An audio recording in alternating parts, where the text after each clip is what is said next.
Okay, good morning. Thank you everyone for being here today for this panel event this morning. My name's Eamon Ives. I'm the Head of Energy and Environment at the CPS, and last year wrote, in partnership with Facebook, a report all about how tech and small businesses interact with each other and sort of the dynamics between them. And I hope to a large extent that this event can kind of pick up on a lot of what we spoke about in that report. So it's no secret that digital technology is an absolutely critical part of our everyday lives, and the pandemic has only underscored that. So business traditions have been turned on their heads and new trends have been set in motion. Tech has also offered a lifeline to all businesses, I think, throughout the COVID-19 crisis, none less so than small businesses. And it will play an essential role in allowing us to all revert back to normality and restore the economic growth that we so desperately require now.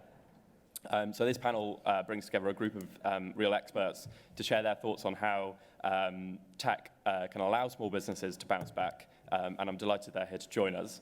So on that note, I will introduce our panel. First up, we have to my immediate left, Paul Scully, the Minister for Small Business, Consumers and Labour Markets. To his left, we have Richard Earley, the UK Public Policy Manager at Facebook. To my right, we have Michelle Ovens, founder of Small Business Britain and Director of Small Business Saturday UK. And then to her right, we have Sam Dimitriou, the Research Director at the Entrepreneurs Network. So the way this event will work, we'll have some short introductory remarks from each of the panelists, a short discussion amongst ourselves, and then really looking forward to taking some questions from the audience, so please do think about those now and get them in, and we'll wrap up for about 12 o'clock. So without any further ado, Paul, can I turn to you to give us your remarks? Thank you very much, Eamon, and it's a pleasure to be here. The fact that this is a hybrid conference, I suppose, goes to show how much technology and digital technology has taken over, and really how we've absorbed what it has to offer. It's lovely, though, to be here in person to get the full experience of conference. I suppose digital, Zoom and Teams and these kind of technologies enable you to get round and have enabled us to get round the world and the country in minutes rather than having to schlep up on a train. But it's sort of slightly like the Truman Show version of real life. It's curated.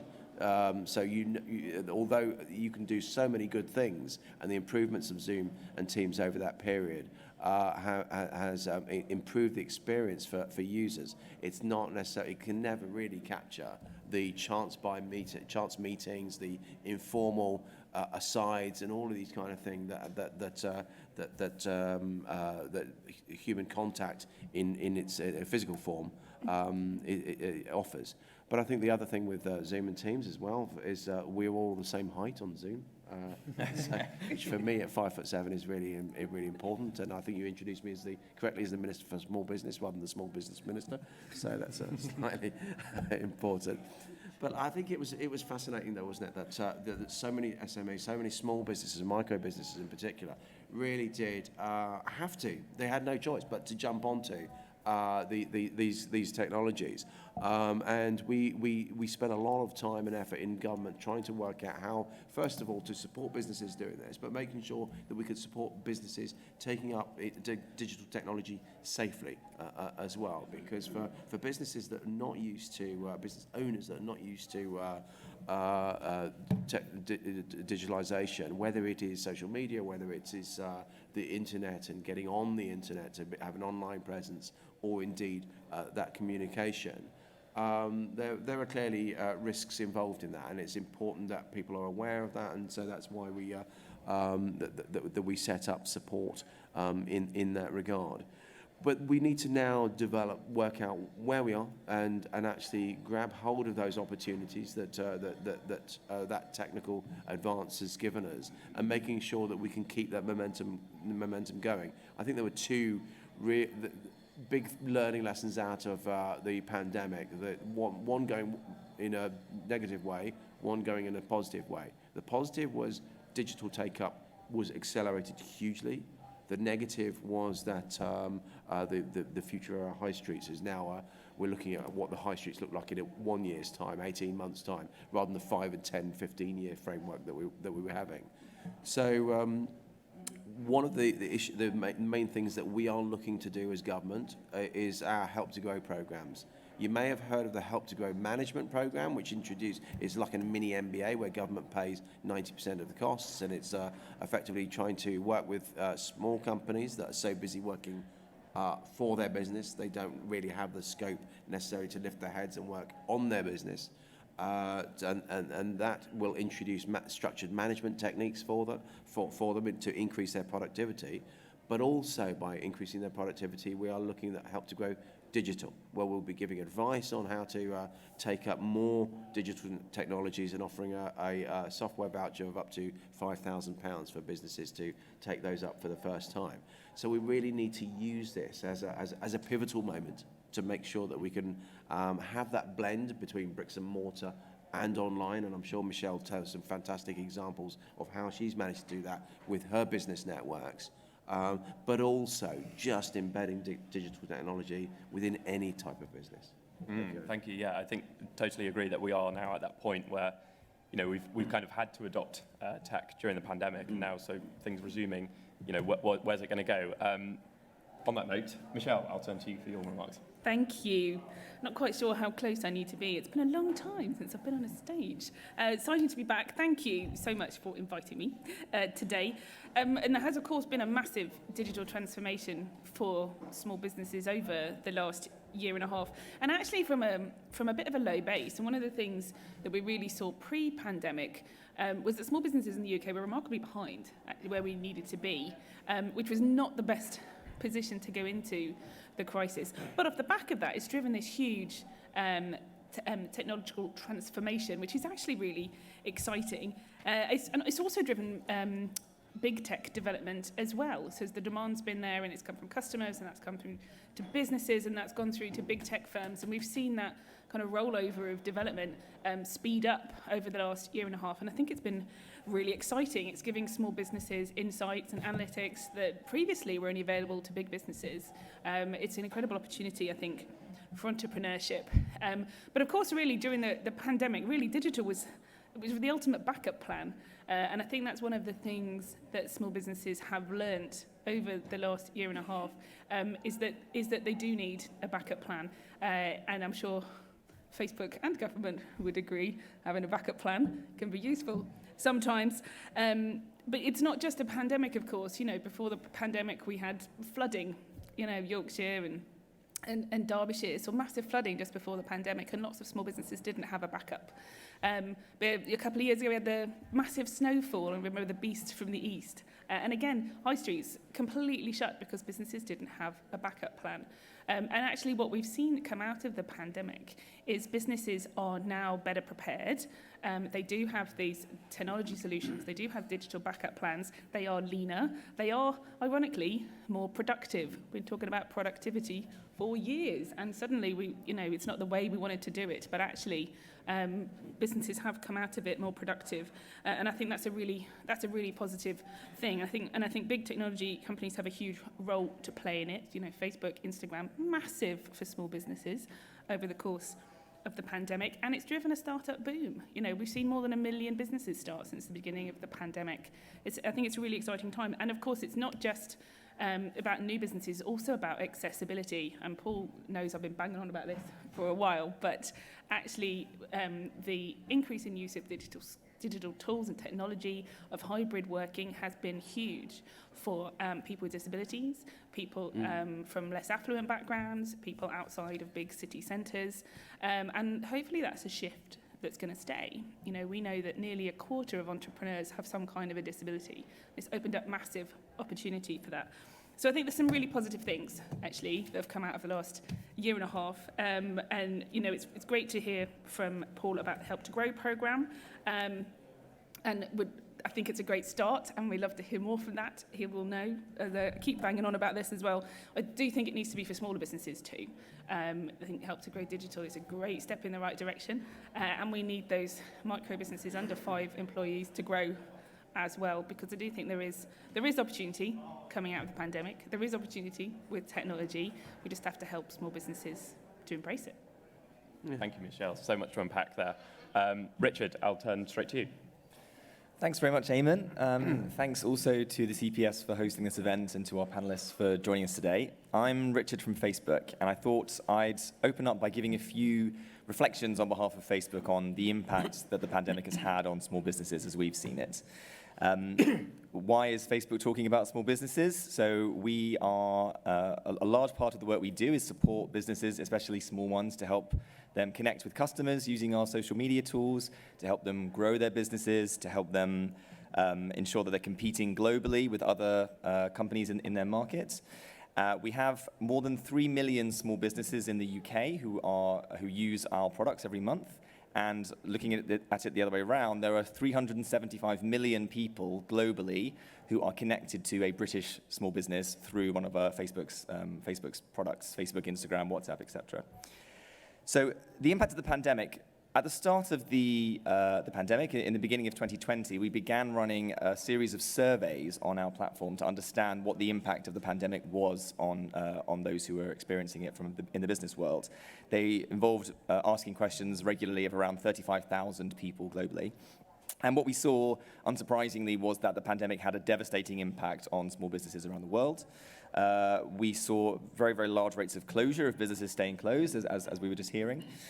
We've been publishing reports every month about the results of these surveys, which you can find on our website. And in our most recent one, which is the September edition, we have started to see some increasing signs of recovery among small businesses. So in the UK, the percentage of small businesses answering our surveys which are still closed has fallen by 15% to just 22%. And we also know that around 60% of the small businesses that we surveyed say they feel confident they will continue to operate for at least the next 12 months. But there's still a very long way to go. Particularly, we've noticed in our surveys the different impacts that different types of entrepreneur and business people have. So small businesses run by women entrepreneurs are still 10% more likely to remain closed at the moment compared to those run by men. And another key thing that we're seeing coming out of our data is the potential impact or lack of impact on employment. So 84% of the small businesses in our survey say that they don't have plans to take on any new staff within the next 3 months, which is unusual, of course, considering that we're coming towards the end of the year. So that was lots of numbers and statistics that I just sort of reeled off there. So a few more points about what Facebook is doing. I think I really agree with what Michelle was saying a minute ago about how large businesses like Facebook really do have a responsibility to help our smaller business customers and those who use our services to recover and to continue growing. Certainly, the pandemic was very much an economic crisis, not just a public health one, but something we saw, which Michelle illustrated very beautifully, is the ways that businesses really adapted very rapidly to digitalize themselves, to make use of the new tools that were available. And our role at Facebook is to make sure that we are helping those small businesses both to protect themselves from the threats that do arise to your business when you transition to using online services more, to build your resilience, a word that we've heard again quite a few times here, to understand how you can protect yourself or make sure you're able to operate in different conditions, and also to make the most out of the tools that are available. So there's 4 things that we've done, which I'll just quickly speak through, and then I'll hand over. The first one is resources. So at the start of the pandemic, we had immediately set up a small business resource hub. It's essentially a place on Facebook that brings together best practice from various of our partners who support small businesses, how to use online tools to grow your business, how to make sure that you're putting in place the necessary privacy and safety checks that you need to ensure that you're keeping your data and your customers' data safe. And also we built a sort of resilience toolkit, which is a sort of step-by-step process that businesses could follow to help take a few actions to build their ability to cope with different changes in demand. On top of that, we wanted to provide money to small businesses, which is obviously always one of the biggest concerns. We created a $100 million fund globally, of which $5 million was donated to small businesses in the UK through some of our existing partners here to make sure that those businesses that were most at risk of closure, despite having good prospects for growth in the future, were able to weather the worst of the storm. Third is, again, something that Michelle mentioned. We wanted to build new tools for small businesses to make sure that they could continue to use our platforms and other platforms outside of ours to reach their customers. So we introduced, during the middle of the pandemic, something called Facebook Shops, which is a single central place where a business can manage both its Facebook and its Instagram presence to ensure that they can list items, to be able to quickly communicate with customers through our messaging services, such as WhatsApp and Messenger, Facebook Messenger, and also, in addition to that, to be able to sell their products wherever they can. So there's advice in our hub about global exporting too. And then lastly, the last thing I'll say is that businesses like Facebook must work and continue to work in partnership with experts in this space. So I'm pleased to say we already work with Michelle and with Small Business Britain in a number of areas. We do the same with one of our large partners in the UK, Be The Business, who are in fact part of the government's Digital Grow program for the next year. And I think continuing to learn from people who are the experts in this, not us, we hope to train an additional 300,000 small businesses in the UK in some of the training that I've discussed over the next year.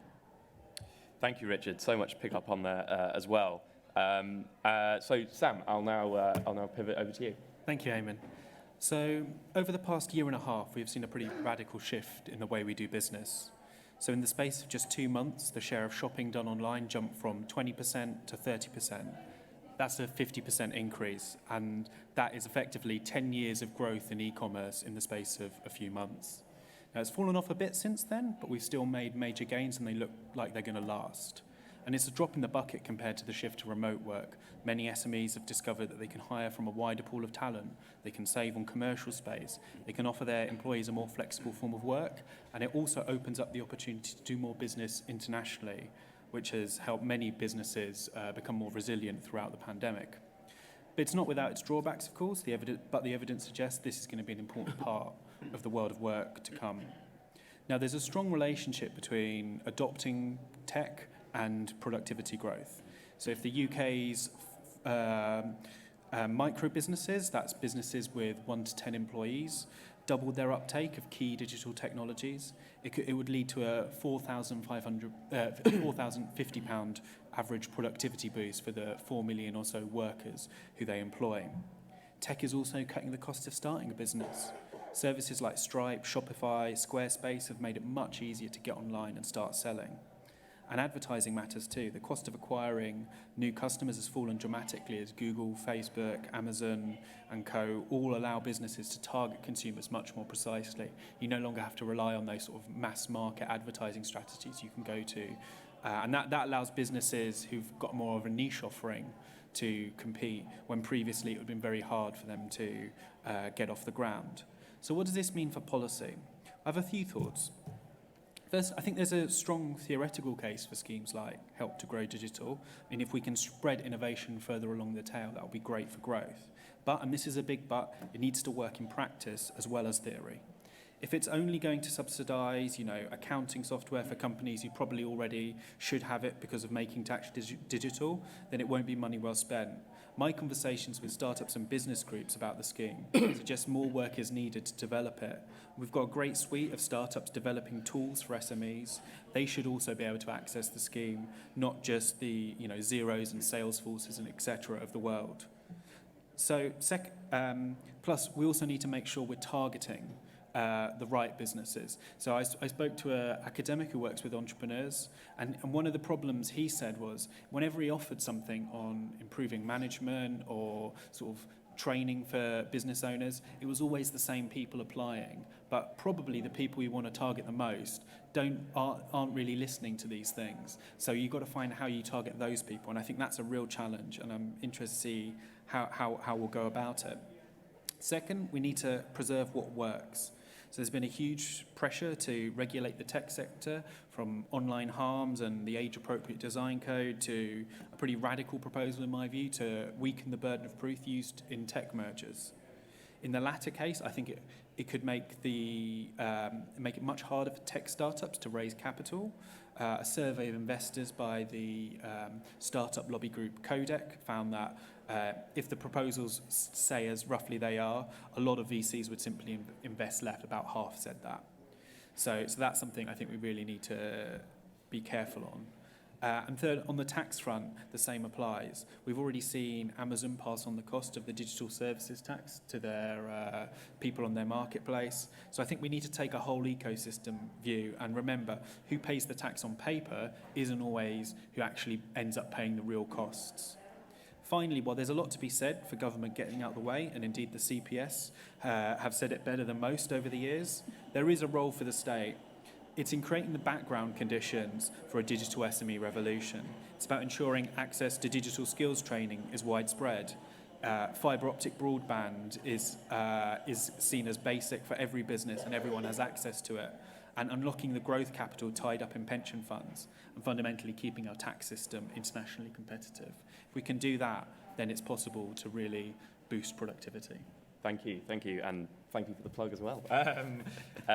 So I'll sort of take the next 10 minutes, 10, 15 minutes, maybe just kind of have an internal discussion here, and then obviously go to questions from the floor, and assuming that our tech is working today, from the live stream as well.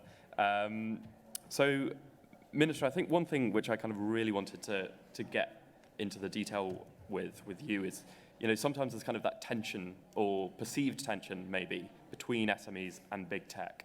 Can you give any sort of general thoughts on where you see that? I suppose one tension may be the consumer issues that you were talking about, because actually that was we touched on. Because small businesses are consumers just as much as individuals are in that space so often, which is why we have a consumer consultation out at the moment and a competition consultation out, and we're also working with our colleagues in DCMS on this regard. So we want to make sure that we're always raising awareness of scams, that we're always, things like subscription traps that we're looking at tackling and addressing. But as businesses are taking up new technologies that may be unfamiliar to them, and in the same way that small businesses are taking on loans possibly for the first time in financing, again, it's just getting used to that landscape, which is why we want to have a collaborative approach with colleagues like Richard in Facebook and the big tech companies to see what they're doing in that space, as you described early on, Richard. But also, we do need to hold your feet to the fire as well, to make sure that it's that marketplace is functioning well, and that everybody's getting exactly what they want out of it. Absolutely, yeah. And Richard, kind of following that point, Facebook has obviously taken a lot of steps, and you outlined a lot of them, but I presume you're kind of going to agree that you see these SMEs doing well. That does well for Facebook as well. It's not sort of a mutually exclusive relationship. Absolutely, yes. I mean, Facebook makes money from advertising, and if our advertisers don't feel safe on our platform, if they see content on our platform they're worried about, then they will stop using us. We've experienced this ourselves. Facebook last year, very prominently, advertisers were drawing their spend from Facebook, and it really demonstrates in my mind how that link that you were making there, Paul, is very, very, very clear between businesses having the confidence and the understanding in how these tools work, and then them being able to reap the benefits of the sort of the tools that are available to them. And I think I was struck by what Sam said about the role of personalized advertising in small businesses. I mean, it is absolutely the case that before 10 or 15 years ago, advertising for many small businesses simply was not an option, because the options of the available types of advertising were either far too expensive for businesses that were just starting, like a television advert, which would be way out of their price range, or you'd have a piece of advertising like a billboard, which would be so, it would be shown to so many people, there'd be no way to really make sure you're reaching people who are interested in your product. And what tools, not just developed by Facebook, but Google, others, have allowed small businesses to do is to spend just a few pounds a day on advertising to people who they can be quite certain are likely to be interested in their product. And we've seen, as I mentioned some statistics before, but we've seen that over 70% of the small businesses we survey say that personalized advertising is crucial to enable them to grow and to add employees to their staff. Absolutely. So, what I was going to say, actually, one area that Facebook and Google in particular have been really helpful on is the relationship between bricks and mortar.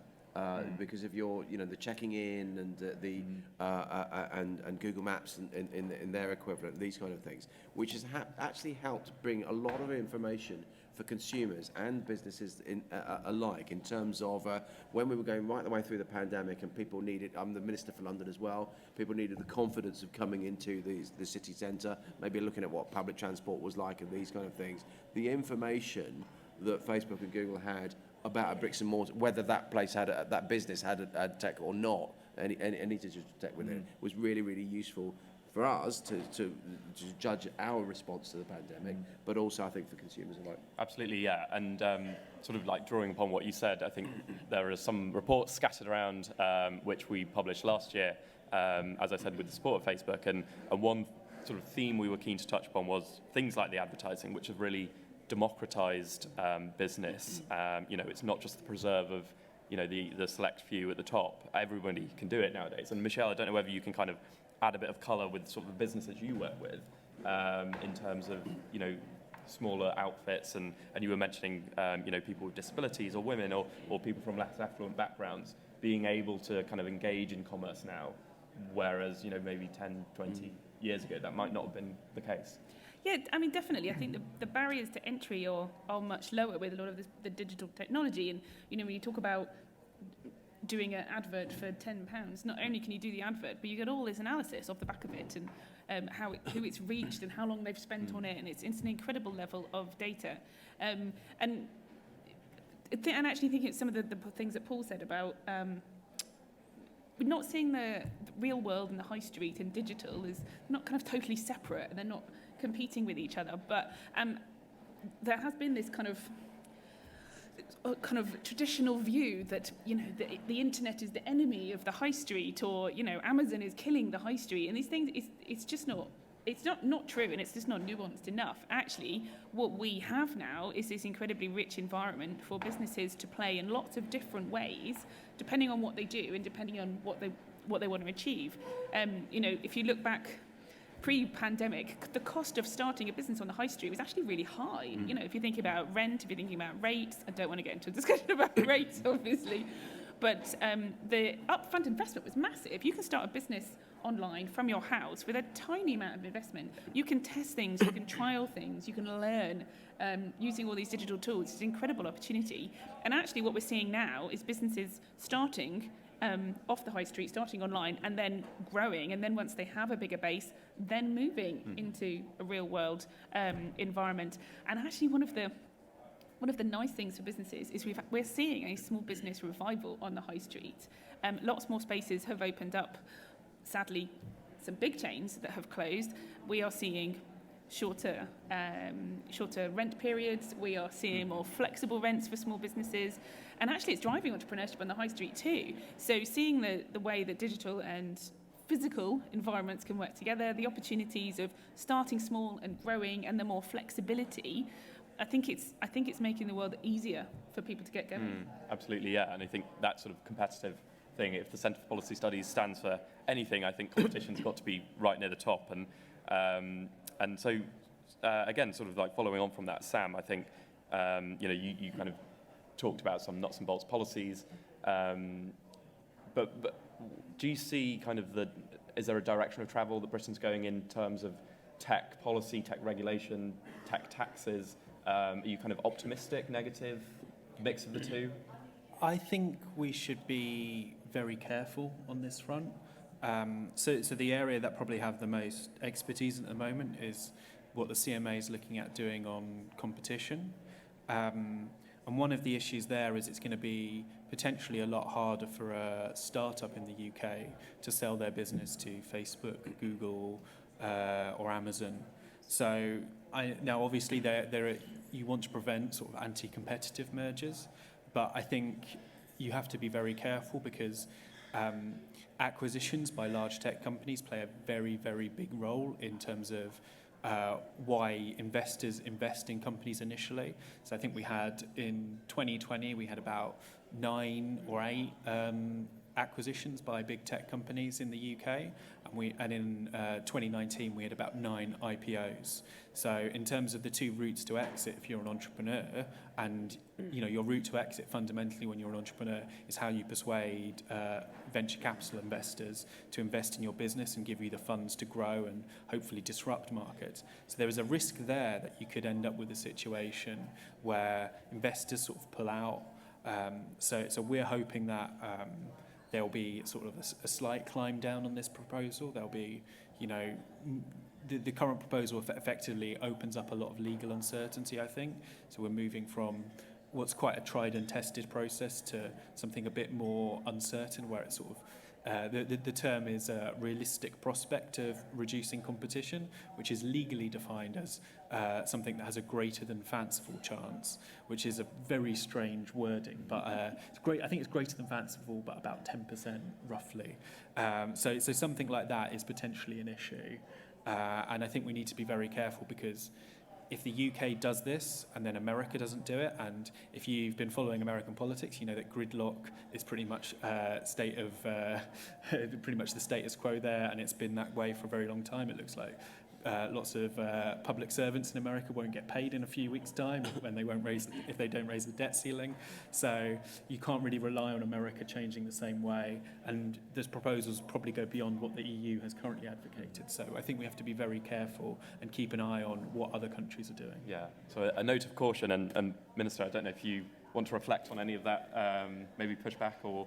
Well, or I think it's getting the balance right. I mean, this is all about balance. These are all judgment calls, because what we are trying to... Part of the problem that we're trying to address is when big companies come in and stifle that innovation, often by just buying up a small tech to stamp it out. So they haven't got that direct competition, which is why you're starting to possibly get into small transactions, because tech startups, these sort of things happened in automotive industry and these kind of things back in the day, a few decades ago. The cycle, though, of tech businesses is so much faster than those traditional types of businesses. We've got to be really alive to that. But it is getting the wording right, getting the approach right, which we'll continue to talk about. Mm-hmm. Thank you. So keen now in our last kind of 20, 25 minutes or so to take some questions from the audience. We've got one hand going up there. One down here. Thank you, Minister. Good morning. Mark-Francois, the Member of Parliament for Raleigh and Wickford. As a politician, in my experience, Facebook can be very much a double-edged sword. On the positive side, it's a wonderful way to communicate rapidly with your constituents, most of whom are on Facebook these days. I recently submitted a letter to my local council about their new local plan. I was able to put it on Facebook. It's a 9-page letter, so that my constituents could see that, if you like, I'd taken the issue seriously. So, thank you, and that's very much the upside of it. The downside, as Paul will know as an MP, is the abuse that you get, and particularly for some of our female colleagues, and it is sheer, utter misogyny. And I was speaking to the partner of a newly elected MP yesterday at a function, and she said, almost from the minute that he was elected, within an hour of his count, her and him, but her too, were being viciously abused on Facebook. So we all believe in free speech, or we wouldn't be in the Conservative Party. But I do think there is more that you can do. We've got the online harms bill coming up, and I think something many MPs would like to see is if you stopped people being able to post anonymously. So if someone's going to abuse you, they should at least have the moral courage to include their name, rather than come up as Mickey Mouse and then call you everything under the sun. Now, a number of us have been talking to Facebook about this for a while, and you continue to do nothing about it. As we've now got the online harms bill coming up, rather than us force you to do something about it, might you voluntarily do something about it anyway, please? It's a genuine question, and I'm sure if my other colleagues were here, many, I think, would say the same, and I'm sure Paul would bear me out. Yes? Thank you. All right. Richard, I don't know if you want to sort of quickly come back on that, and then we'll take some more. Yeah, sure, and thank you very much, Mark, for raising this, and I completely agree with you. The level of abuse that MPs, and especially women MPs, face on social media is unacceptable. It's unacceptable offline, it's unacceptable online as well. I think there's an awful lot I could talk about in terms of how we try to work with MPs and use technology to find and remove these sorts of comments and find people who are perpetrating them, and support the police when they are investigating people who do this. I won't do that on this panel, but I think you raised a very specific point about anonymity and the role the Online Safety Bill might play in addressing that. We do. It would technically be possible to require everyone in the country and the world to upload ID in order to use social media.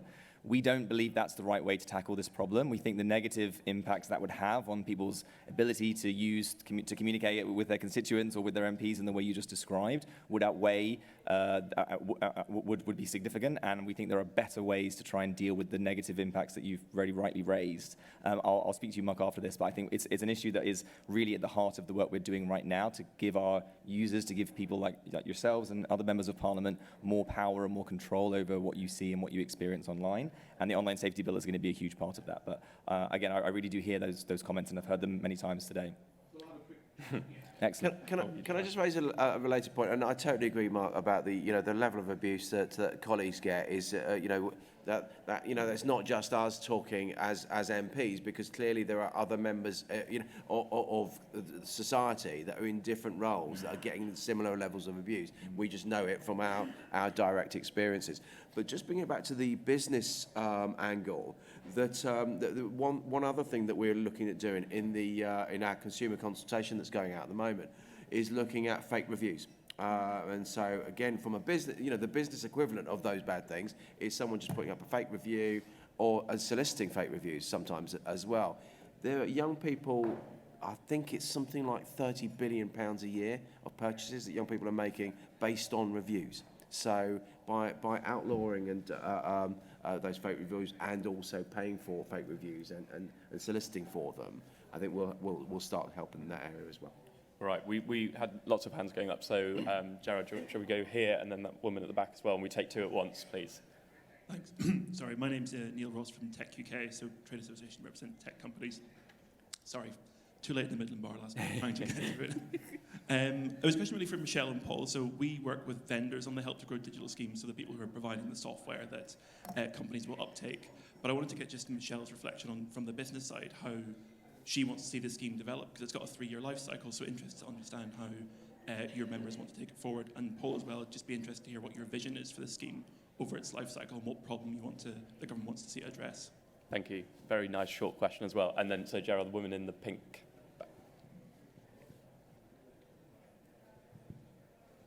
Hello, thank you very much. 2 questions from me, one political, one business. I'm chairman of Western-super-Mare CWO, and certainly I agree with Mark that as within the public realm, as a woman, that is one of the considerations of candidates now, not only for town council, district council, parish councils, right the way through the whole public political scene. It is one of the factors that we all, in fact, discussed at CWO yesterday, is do we want to stand and take the vilification that we have to take as being part of standing? And surely that's something that we shouldn't even have to consider, yet alone actually think, well, can we take it? Because a lot of women have found that they just can't cope with it. And it's not just them, it's their families. And it's a huge impact on your family if you've got to consider that as part of your public role, which I think for a woman is unacceptable. If a man had to do that, they wouldn't do it either. So it's not a gender thing, it's because it's happening and nobody's doing anything about it. So, Richard, how can we be helped? We want to be part of public life, but we don't want the rhetoric from anonymous people who will just make our life a nuisance, really.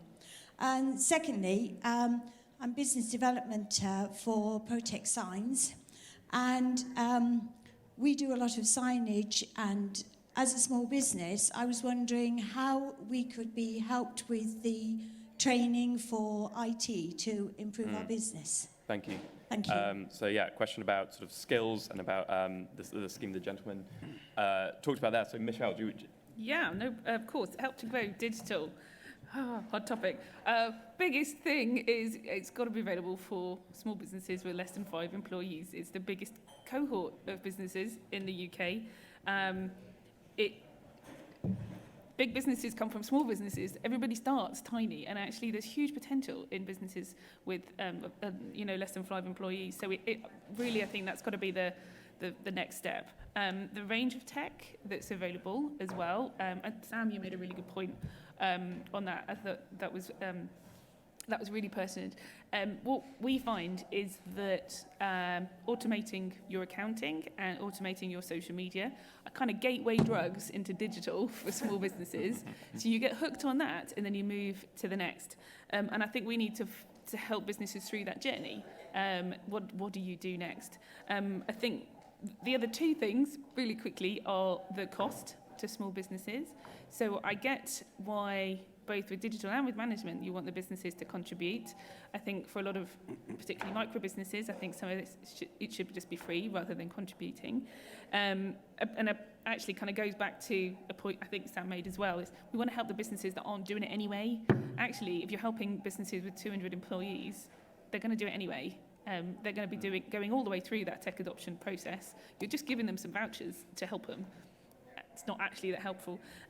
Which comes to the last point, which is actually linking the Help to Grow Digital and Help to Grow Management together a bit more, because they are connected, one flowing into the other.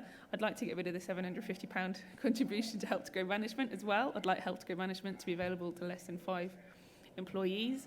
And then I'd like to grow the mentoring off the back of that. I know that's quite a lot of asks. Sorry, Paul, but it's a good start. You know, we're getting Paul, there. you were also, Yes. your views were requested. Yeah, so Help to Grow Digital is going to help 100. We're aiming for 100,000 businesses over the next 3 years. Help to Grow Management, which has already been launched, already started. Even the Chancellor taught one of the modules in Aston, I think it was. It's 30,000 businesses over 3 years. Both of those, look, if you guys, especially those of you who've got networks, help me make that. I'm looking after the management side, trying to roll that out with my colleague Lord Callanan, who's working on the Help to Grow Digital. Help me make it a success, then we can go back to the Chancellor and say, can we have a bit more cash, please, so we can expand it to help. Michelle's absolutely right, those micro businesses that need it most. So, but the other ask is exactly in the bits we're raising, what more we can do to target this at the hard-to-reach businesses, the businesses that have informal networks. So it may be some female entrepreneurs, might be businesses with ethnic minority-led businesses, for example, disabled entrepreneurs, as Michelle was talking about, and young people who don't necessarily connect into some of the more formal networks. And actually, that's the point in that, again, what Michelle's not blowing her trumpet loud enough about how technology over the last 18 months has helped her reach thousands of small business owners, and to keep their energy up and to keep their mental health up as well. The stress of running a business in normal times is incredibly high. To do it in this particular period, as a former business owner myself, I'd just say, there but for the grace of God go I. So with her brownies sent through the post, dancing to ABBA online, I've been watching this. She's done phenomenal work. I don't think they need to hear through tech. The £750 though is it's there to have skin in the game. I think if businesses pay for something, they value it a bit more. And so it's still 10% of the total cost. Which the government is picking up 90% of the tab. I think that's a bit more of a reasonable ask. Okay, hope that was sufficiently dealt with. Sam, I want to turn to you on sort of the skills SME point. I know that Entrepreneurs Network has done a lot in this kind of area in the past, so I wonder if you can sort of tell us about what that might be. Yeah, I think the skills question is a really tricky one, because there are good stuff, there's already good stuff out there, but it's perhaps not the attention is drawn to it. And almost, I think, rather than starting a scheme from scratch, for instance, to train people in the digital skills, what the government probably can do best is use that convening role. You know, the government can bring people together quite efficiently. They can raise the status of certain schemes, and I think that's probably the right action here. But it's also making sure that, you know, as you're going through school, you're actually picking up those skills that are relevant for when you're entering the workforce.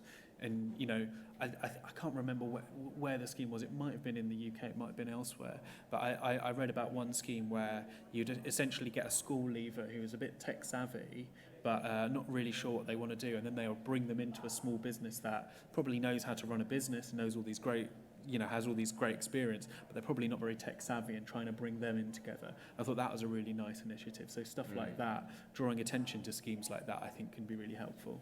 Excellent, yeah. Gerard, shall we do another round of questions? I didn't. Shall I just answer the question from the... Yes, yeah. Hi there, sorry.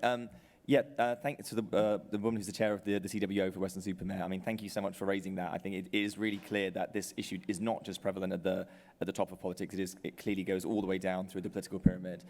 In terms of what we should do, it should not be for women or for those who are the victims or targets of abuse to have to respond or deal with this themselves. It should be on companies like us to make sure we're taking steps to prevent this sort of abuse, and also to work with government and law enforcement to make sure that the laws that are in place are being enforced against those who commit them.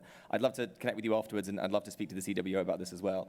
And then just briefly on the training piece, I think something that Sam said is really struck a chord with me around the use of tech to enable these training programs to reach those who are hardest to reach. There are people who are not listening to government announcements, sadly, or to the Chancellor's speeches, who aren't aware of these sorts of facilities. And things like Facebook and Google and other social media can be a really powerful way for our partners like Michelle, like Be the Business, who I mentioned before, to reach out and get training in front of those who really do need this advice. So I hope that's a role we can play in the next year. Michelle, you just want to... It just reminded me, actually, we did some research with ethnic minority-led businesses during the pandemic. This is kind of last summer, so when we just come out of the first lockdown, and we asked them the primary place they got their information on government support, and they said Facebook. Facebook groups played such a massive role, actually, in particularly ethnic minority-led businesses, communities, finding out about government support and accessing government support, which is really critically important because percentage-wise, they were accessing less. So I think it's an incredible role that Facebook can play, and I'd like to see that grow. No, really interesting point. So let's do another batch of questions. We've got 2 over there. And if you start with what, why, how, or when, you'll get extra points from me as a chair. Hi, Jack Pritchett from Funding Circle. We're a small business lending platform. I think one of the areas where technology the pandemic has really accelerated adoption of technology for small businesses is in online lending. I think there was 5 times as many searches for online business loans last year than in 2019. I think what these small businesses found was this whole distribution network of tech platforms, online lenders, specialist lenders who were able to help distribute government funding through CBILS to all these small businesses. And I suppose the question is, as we move towards the next stage of economic recovery, how can the government in the UK best continue to leverage this network and ensure that these new tech lenders are able to compete with incumbents and help businesses power the economic recovery? Fantastic. And then the gentleman behind. Morning, Adam Harper from the Association of Accounting Technicians. One of the assumptions the advances in technology would bring would be an impact on disintermediation. We have over 5,000 licensed individuals providing services to over 400,000 small and medium-sized enterprises. Within the accountancy and tax profession, it was one of those that within studies was suggested might be heavily affected by that. Actually, the government's investment in, well, £1.3 billion investment in the Making Tax Digital programme has resulted in a number of software companies developing much more user-friendly software. And our members were very much early adopters of that and encouraging their clients to do the same. So I'd be interested in the role that the panel believes that intermediaries can play in enhancing the way in which technology is used for the benefit of small businesses and the economy. Mm-hmm. Yeah, Paul, I don't know if you want to kind of come up on that one about the sort of the online lenders and distributing funding, which has obviously been so critical for millions of businesses throughout the pandemic. Yeah, I think what we've learned from the pandemic is and other work around it is the need for diversification of funding for businesses. Kevin Holloway and his APPG for Fair Banking is doing amazing work on talking about that. So, businesses don't just need traditional lending, go to the bank manager asking them that kind of stuff. They don't, they're not just about VCs, it's about a whole range, a whole panoply of lending. And Funding Circle played a massive role in helping that diversify CBILS and BBILS. So thank you for everything you did on that. But look forward to making sure that we can work in getting that landscape right the way across the board for lending. But just very quickly on intermediaries, we don't use intermediaries nearly enough, and it's something that I really picked up with Intuit in particular. I spoke to most of them is that they can see all the data that's coming through, and every business has a bank account. Every business traditionally has an accountant. Businesses are increasingly having accounts packages, whether it's Intuit, QuickBooks, Sage, or one of the others. And it's a brilliant way of pushing information and exchanging information as well. Just the fact that it's intermediaries does what it says on the tin. So that in itself is really useful, and for me, it's great. It's a rich vein of data that I can do to, again, affect our policy making, but we do need to use you more in that and to help design the products in the first place. Richard, sort of maybe fusing and slightly paraphrasing the two questions together, maybe do you sort of see Facebook as having a role to provide like alternative streams for governments to kind of interact with businesses and you know, more than sort of the conventional way that, you know, it would be government to business, and now they can kind of find other pathways to make those connections? Yes, I think that is, we have seen that both through the support we've been able to work with government to provide to businesses around the pandemic, and also for sort of getting out health messaging and other kinds of important messaging. I think I would generally tend to suggest that we be led by those who are closest to the businesses concerned, so to the experts who are speaking to SMBs all the time. I think the statistics you shared, Michelle, show that there are real, you know, and you also talked about this quite eloquently, Paul. Businesses take variety of forms. They can find money from all kinds of sources. They can start in the bedroom. They can start in, you know, on a high street. They can start anywhere. And I think understanding the diversity of the sector and trying to tailor as much as we can the support that's provided by companies, by government, to those parts that are being missed is the most important role that we can play to help. Excellent. And I don't know if either of you wanted to pick up on. Yeah, sure. Sam?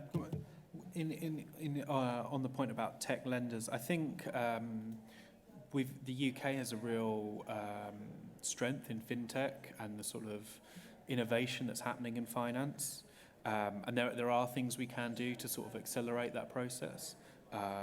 Open banking is a really, really great innovation, really good pro-competition intervention. Making sure that that's properly implemented, that, you know, the rules requiring people to reauthorize things every 3 months, for instance, which makes acquiring new customers a real pain if you're a open banking intermediary. So things like that, that's really key. And I think we should also look at more widely at how fintech is helping businesses. Things like buy now, pay later. I know they've got some bad press lately, but I think if you ask most people, there's a really helpful thing. I'd find it really helpful because it meant I didn't have to spend $1,000 on a sofa all up front. But you know, it gives small businesses access to lending facilities they otherwise wouldn't have in terms of, you know, being able to offer consumers credit. It gives them access to a much more efficient returns process as well. You know, Amazon can handle returns extraordinarily well, where they basically just pay you up front even if you don't send the thing back half the time. But if you're a small business, you can't really allow for those costs, and a surprise jump in returns can be absolutely devastating. So any business that kind of enables businesses to survive those scenarios and actually have a returns process where consumers can buy with a lot more confidence should really be celebrated, and that should really be highlighted, I think.